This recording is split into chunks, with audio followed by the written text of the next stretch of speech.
Le suspendu est devenu très insolent. Me voici ici. Il a pris les enfants. Je ne sais pas où il allait avec les enfants. Mes 2 enfants. Il faut savoir que j'ai fait énormément de fausses couches avant d'avoir ces 2 enfants-là. Je prends sur moi tout ce qu'il me fait. J'accepte, mais j'ai dit qu'ici, là, je signe l'Indien.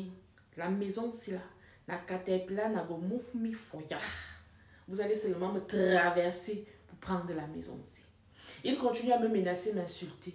Il me critique, il me menace. Il arrive jusqu'à la maison pour me menacer. Mais est-ce que je gère? Je suis seulement là. Je décide d'aller en week-end chez ma soeur. Quand je reviens de mon week-end, je constate que le suspendu a carrément vidé une partie de la maison. Il est parti avec les choses. Je dis que yes, les hommes. Les hommes. Je reste tranquille, je ne dis rien. Je dis qu'en tout cas, ici, là, c'est ce que j'ai conçu avec mes enfants. C'est pour mes enfants. Je vais rester là.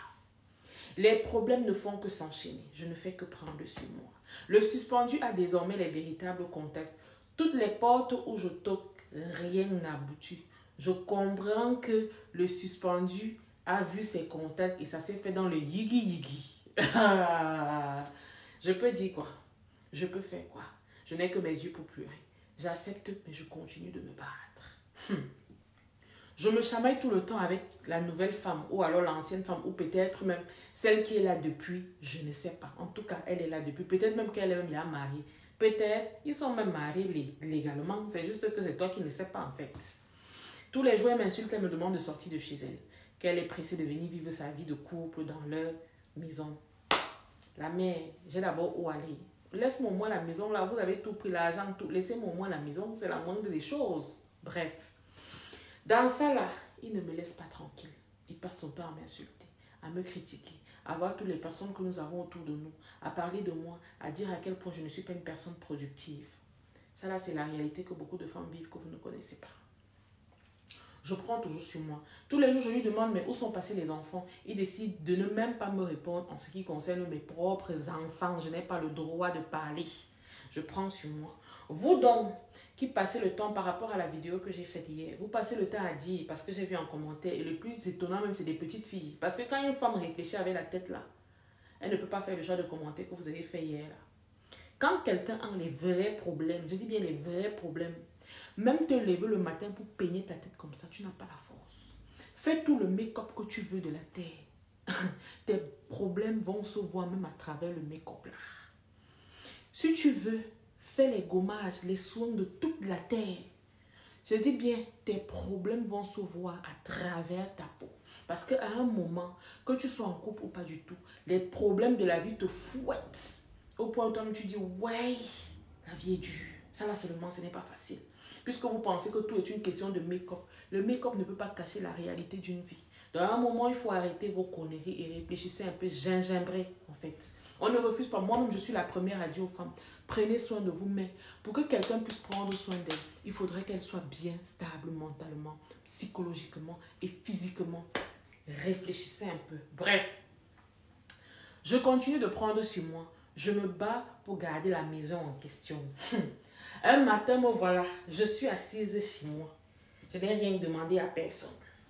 La journée là, je ne me sentais pas très bien. Je sentais comme si quelque chose va m'arriver. Mais bon, comme on dit souvent, parfois ton sixième sens te parle, tu dis, ah. Vers une certaine heure dans l'après-midi, je reçois l'appel d'un homme. Numéro inconnu, je dis, ah, pardon. Mais je décroche quand même. C'était un homme. Bonsoir madame, j'espère que vous allez bien. On nous a donné une mission.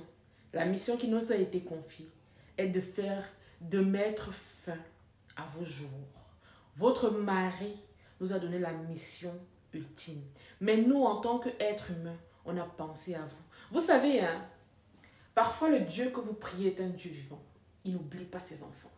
Il n'oublie pas ses enfants. Dieu seul sait pourquoi il a touché le cœur de ces bandits-là. Le bandit me dit clairement que j'ai X temps pour libérer la maison parce que le monsieur est déterminé à me rip et que eux ils se sont dit ce n'est pas possible. Comment un homme peut appeler pour qu'on rip sa femme avec qui il a traversé tant de choses? J'ai expliqué aux gens là ce que j'ai traversé avec mon mari. Eux-mêmes ils étaient choqués. Le soir là quand je me suis couchée, j'étais dépassée par les événements que hein papa, jusqu'à tu veux me rip, je te dois. Et quand il s'est rendu compte que les bandits n'ont pas fait ce qu'il fallait, il est revenu, il a levé la main sur moi. Je me suis retrouvée encore à l'hôpital. Et quand je me suis retrouvée à l'hôpital, le temps de ma convalescence dans ma famille et tout, quand je reviens, je constate qu'il a vidé la maison. Je dis, bon, ça c'est rien, je vais remplacer. Quelques jours après, on sonne chez moi. Ding dong! J'ouvre mon portail. Une personne placée devant moi avec un document. Nous sommes les heureux propriétaires de cette maison. Le bon monsieur a vendu la maison avec tout ce qu'il y avait dedans. De parler des hommes. De vous parler des hommes. De vous parler des hommes. Ah, c'est ça qui est là. Aujourd'hui où je vous parle, je suis sans domicile fixe. Je vis en ce moment dans ma famille, chez mes soeurs, chez mes frères, j'essaie. Je n'ai pas les nouvelles de mes enfants. Vous savez, hein, tout ce qu'on vit sur cette terre, si les gens vont dire oui, on s'en fout, machin, le quand même, un jour, si ce n'est pas toi qui payes, ta génération qui arrive va payer. C'est comme ça. Ça ne souffre de rien. Vous avez suivi l'histoire du pasteur Zahü et de sa femme, avec qui il a fait 3 enfants. Il a failli, il a fait. C'est réel. Ça existe. L'homme avec petit H est égoïste, méchant, mesquin, profiteur. C'est comme ça. Le problème avec nous les femmes, c'est qu'on est victime de l'amour qu'on porte à nos hommes. Et lorsque tu aimes un homme et que tu lui montres que tu es avec lui jusqu'à l'ascaras, la meilleure façon de te remercier, il va te botter le pied aux fesses et il va te demander de partir parce qu'il va estimer que tu n'es pas bien pour lui.